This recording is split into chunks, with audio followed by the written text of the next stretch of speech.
RSS was an organization that was inspired by Adolf Hitler and Mussolini, came about in 1925. They believed in racial purity, racial superiority. They also believed they were an Aryan race like the Nazi believed they were an Aryan race. All that I'm saying can be verified. This is the time of information revolution. You can Google all this, what I'm saying. But it is very important for me to explain this to you so you know what is happening in India. This RSS believed in the ethnic cleansing of Muslims from India. At one point, there was racial superiority of the Hindu race. Secondly, it was hatred for the Muslims and for the Christians because they believed that this golden age of Hindu civilization was stopped because of Muslim rule centuries back and then the British rule of India. So it was racial superiority and hatred for Muslims and Christians. This is openly stated. You look at the founding fathers of RSS, Golwalkar and Savarkar. Just Google them and you'll find out. And this ideology of hate is what murdered the great Mahatma Gandhi in 1948. It was this ideology of hate that made Narendra Modi in 2002 do a pogrom against Muslims in Gujarat when he was the chief minister.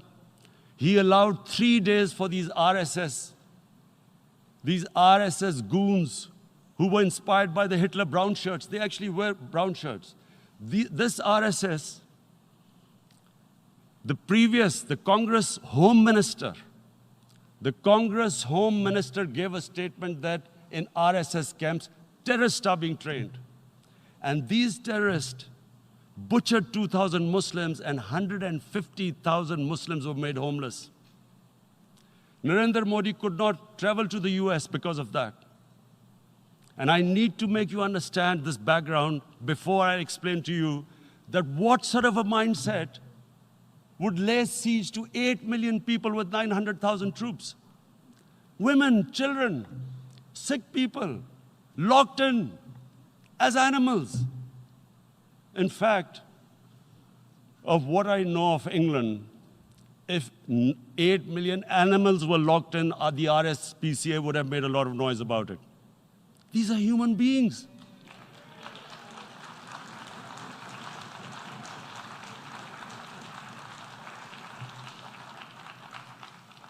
And Mr. President, what comes with racial superiority, these illusions of Aryan superior race, is arrogance. The two go together. And it's arrogance that makes people make mistakes and do stupid things. Cruel things like what Narendra Modi has done. It's sheer arrogance. And it's arrogance that has blinded him from the fact that what is going to happen when the curfew is lifted? Has he thought about it? This hasn't been thought through. What is he going to do when he lifts the curfew? Does he think that people of Kashmir will quietly accept the status quo because India has changed the constitution and taken away the special status? They'll accept that? Mr. President, 100,000 Kashmiris have died in the past 30 years because they were denied the right given by the United Nations, the right for self-determination. 100,000 have died and 11,000 women have been raped. There are two United Nations human rights reports on this. The world hasn't done anything because India is a huge market, 1.2 billion people. Sadly, the material prevails over the human. But this has serious consequences. Again, I repeat, that's why I'm here. Look, what is going to happen when the curfew is lifted will be a bloodbath. The people will come out. There are 900,000 troops there. They haven't come to, as Narendra Modi says, he's done this for prosperity of Kashmir. This is supposed to be for the development. These 900,000 troops, what are they going to do when they come out? There'll be a bloodbath. Has he thought it through what happens then? Mr. President, has anyone thought that what happens when there is a bloodbath? What do you think the impact will have on people of Kashmir? What do you think they will think? The way they have been boxed in their houses, treated like worse than animals, no rights. Thousands of all the political leadership has been arrested, taken out of Kashmir. Even those Kashmiri leaders who were pro-India have been taken out. 13,000 boys have been picked up and taken to God knows which destinations. So what do they think? What will the people of Kashmir do when they lift the curfew? They will be out in the streets. And what will these soldiers do? They will shoot them. They've already used pellet guns, blinded young boys. In the last 6 years, the 5 years, the oppression that has gone on in Kashmir. And so, Kashmiris will be further radicalized. Mr. President, there will be another Pulwama. And guess what? India will blame us. They're already blaming us. They're saying all this is happening because of Pakistan. One of their defense ministers said, there are 500 terrorists lined up on the border to go in. Why would Pakistan send 500 terrorists when there are 900,000 troops? What impact are they going to make? What will they do? And why don't we know that the moment there is some terrorist attack, all that will happen is there'll be further cruelty and oppression of the people of Kashmir. We will just give the 900,000 troops to further crush the people of Kashmir. And then we'll give the Indian government an excuse that, look, Pakistan is a terrorist state, and this mantra that has gone on, Islamic terrorism. The moment you use this catchword, Islamic terrorism, the whole world turns away. No one talks about human rights. You can do whatever you want, which is what has happened in Kashmir, because they keep using this word, Islamic terrorism. And this is what they're doing right now. What do we benefit from further increasing the cruelty on the people of Kashmir? And why would we want this? But there is no other narrative left for India. As when they lift the curfew, whatever happens, Pakistan will be blamed, and there is always a danger of another Pulwama. They might come and bomb us again, and then another cycle might start. And what does Narendra Modi think? That 180 million Muslims of India are thinking right now.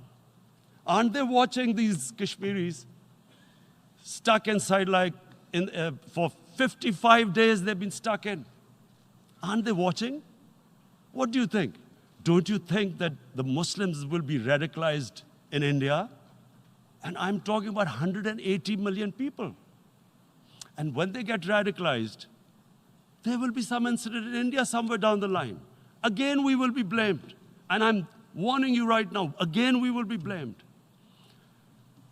And Mr. President, what about 1.3 billion Muslims who are watching this? And they know that it is only happening in Kashmir because they're Kashmiri Muslims. This is not happening to Kashmiri Hindus. They know that this is happening because of their religion. So what do you think they will be thinking? What do you think the Jewish community would think if they were, forget 8,000 Jews stuck like this? What do you think Europeans would think? What do we think? I mean, any human community, if their members are stuck like that, what do you think they will think? Are we a children of a lesser God? Is it not going to cause us pain? And then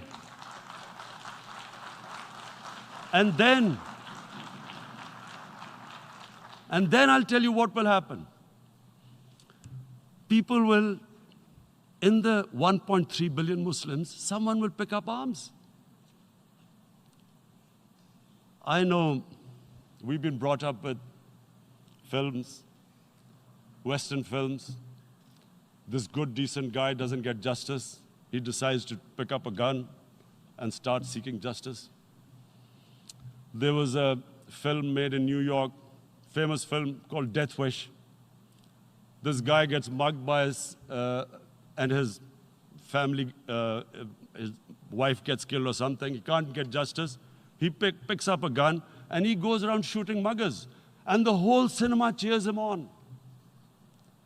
So what do you think the Muslims are thinking right now?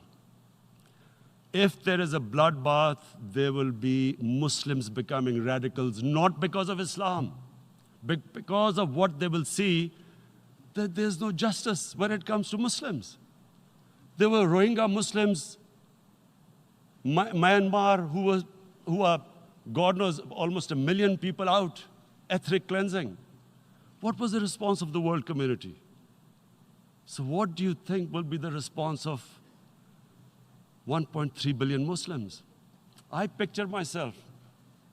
I'm in Kashmir. I've been locked up for 55 days. I have heard about, and there are rapes, Indian Army going into homes, soldiers. Would I want to live this humiliation? Would I want to live like that? I would pick up a gun. You're forcing people. You are forcing people into radicalization. When people lose the will to live, what is there to live for? And this is what, if you can do this to human beings, you are actually radicalizing people. And so, Mr. President, I want to repeat here, this is one of the most critical times. There will be a reaction to this. Pakistan will be blamed. 2 nuclear-armed countries will come face to face like we came in February. And before we head in that direction, the United Nations has a responsibility. This is why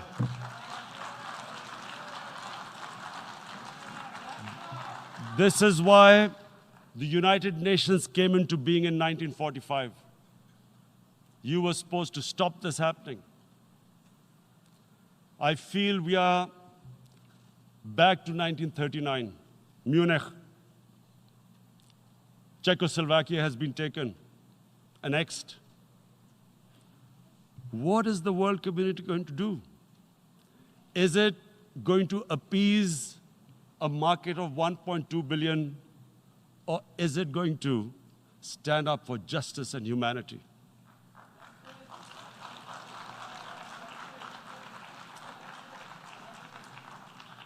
If this goes wrong, you hope for the best, but be prepared for the worst. If a conventional war starts between the 2 countries, Mr. President, if a conventional war starts, and anything could happen, but supposing a country 7 times smaller than its neighbor is faced with the choice, either you surrender or you fight for your freedom till death, what will we do? I ask myself this question.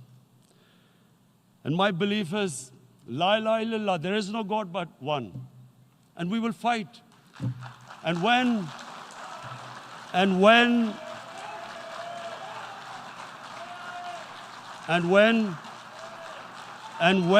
a nuclear-armed country fights to the end, it will have consequences far beyond the borders.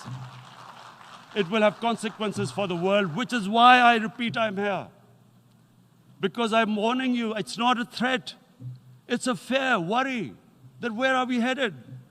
And I've come here to tell the UN, you've got to, this is a test for the United Nations. You are the one who guaranteed the people of Kashmir the right of self-determination. They are suffering because of that. And this is the time.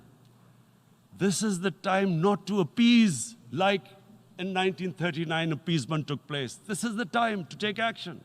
And number one action must be that India must lift this inhuman curfew, which has lasted for 55 days.